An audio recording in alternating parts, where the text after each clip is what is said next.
আমাদের জন্য এই যে জীবন পেলাতে রাজি আছেন তো কে কে রাজি আছে?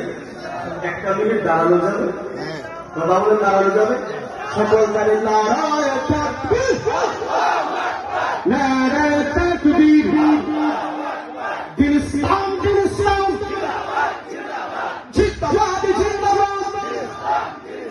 মুসলমানের এই দেশেতে নাস্তিকের ঠাই নেই, নাস্তিকের পক্ষে যারা তাদের কোনো রক্ষা নাই। মুসলমানের এই দেশেতে নাস্তিকের ঠাই নেই, নাস্তিকের পক্ষে যারা তাদের কোনো রক্ষা নাই। নাস্তিকদের পক্ষে যারা নিয়েছে অবস্থান, এই বাংলাটাই হবে না যাও হিন্দুস্তান।